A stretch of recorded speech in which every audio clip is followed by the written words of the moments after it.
Hi everyone, welcome back. In this video I'm going to show you the things that I found at a secondhand clothing store and also the jewelry that I found at the Border Flea Market. So for those of you who joined this channel originally for the vintage jewelry and the vintage items, I'm coming back to you. I have not forgotten about you. I do have some other stuff coming up. But first I'm going to show you these two pieces of clothing I found. This blouse by Evan Picone. It's just a white blouse with the navy accents. It also has them on the sleeves. And the only problem is that it's missing a button. It's missing a button right there, but that's okay. I'll figure out something to do about that. Otherwise, I really like this blouse. So this was just $1.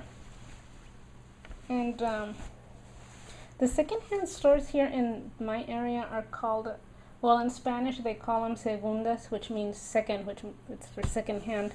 And back when I was a little girl, my mom would take me to these secondhand stores.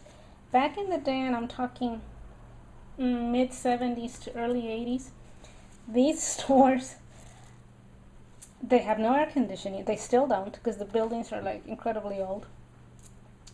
But the clothes, I'm not kidding, the clothes were from floor to ceiling. All the clothes were on the floor, and just the piles were separated. So say like your blouses were one big huge pile, floor to ceiling.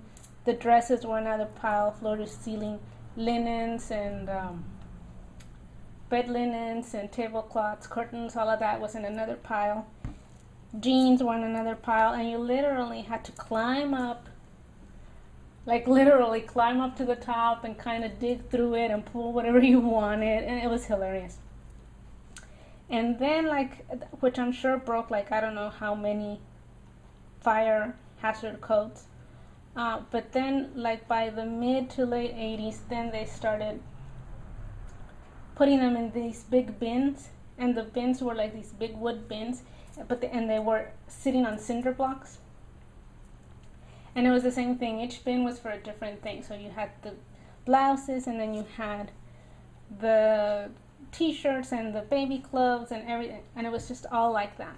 And the pricing back then, again, mid 70s, early 80s, it would fluctuate.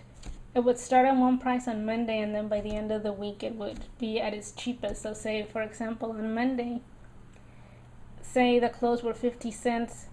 Well, by Saturday, that might be 10 cents or 15 cents or 10 cents.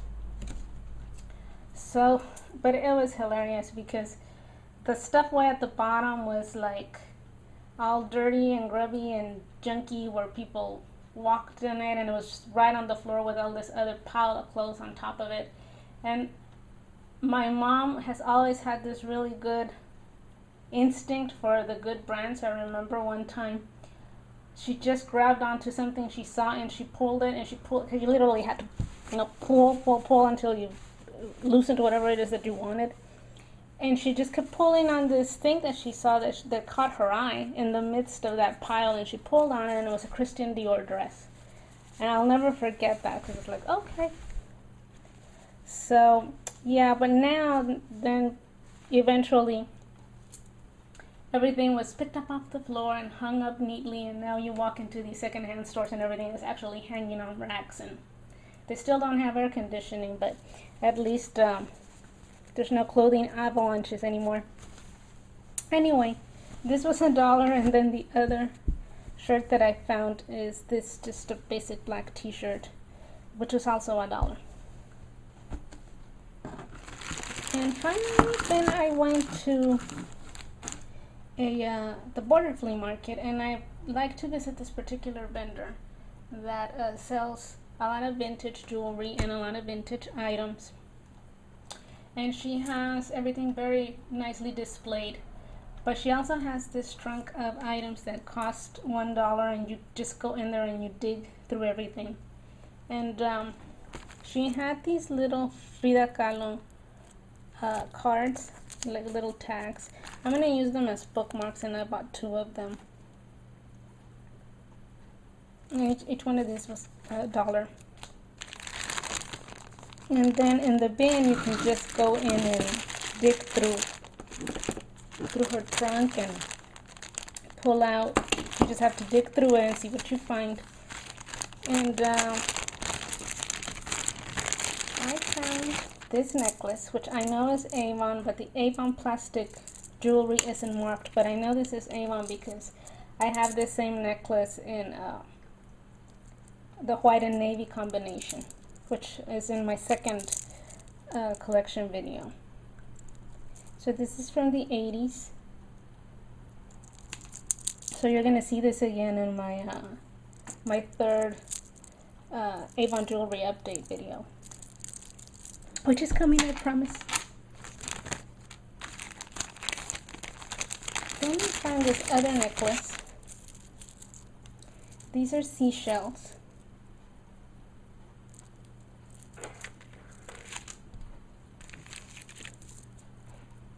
And this one is, I don't think you're going to be able to see that, but it's Sarah Coventry. And yeah, I think this one is also from the 80s, just by the tag. I'm going to link you below to a website where if you're interested or you find a piece when you're out at a flea market or a garage sale or whatever, and you find a piece of jewelry and you don't know what it is, I'm going to link you to this website, and you can just search by the letters. You would go to, in this case, you would go to C for Sarah Coventry, and it'll show you all the different tags and brands that they have used throughout the years, and you can identify jewelry that way. This one is not in very good condition. It does have a lot of wear. The gold has worn off in some pieces, but I like the lightness of the shells. I think it's very pretty.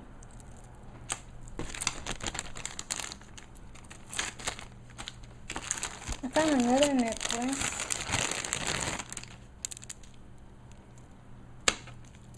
It's just a white necklace with gold beads, square and rectangular beads. And this one is Trifari. And I think this is also from maybe the 80s. And I know another way you can tell when something is vintage is you can look at how it's strung, and this one is strung on thread. And normally pieces today are strung like on plastic or that little stretchy, I don't know what it's called, that little stretchy material that they use. You know, it's like a string, but it's stretchy. So I really like this one. It's very pretty and it's in really nice condition. And Trifari is still around. They still make jewelry. I don't know about, I think Liz Claiborne owns them. I don't know if Sarah Coventry is still around or not.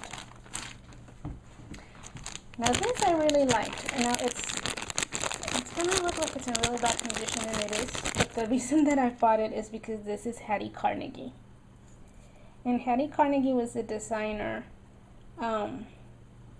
probably in like the 20s, and she designed her first costume jewelry line like in the late 30s. So all her pieces are gonna be from like the 30s all the way to the late 70s, because in the late 70s I believe that the line went out of business and Hattie Carnegie died in the 50s. But yeah, the pin part is bent and it has some discoloration. It's missing a pearl, and some of the luster of the pearls is wearing, and it's just overall the gold is rubbing off in a lot of areas. But this is in its heyday and in mint condition, this is a beautiful pin, and it's very weighty, so I'm thinking this is probably from the 50s or 60s. Now if this weren't mint condition, these could probably go for, you could see pins like this starting maybe for $20, and they go all the way up to $200 depending on what it is. I've seen some Hattie Carnegies listed for $200 if they're the animal figural pins. But if this were in better condition, it would be a great find. So I only paid $1 for this. So yeah, but you can see that in mint condition it would be a beautiful pin.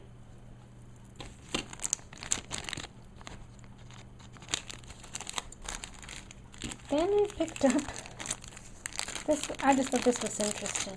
This is a keychain, and this is the Chinese University of Hong Kong.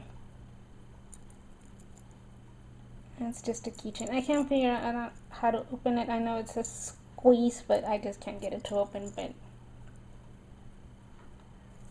it's like a souvenir pin. I think it's really neat.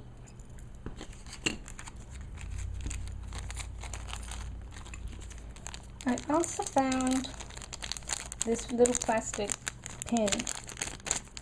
It's just a badge. It says Junior Park Ranger National Park Service, Selma to Montgomery National Historic Trail. And it's just a plastic pin.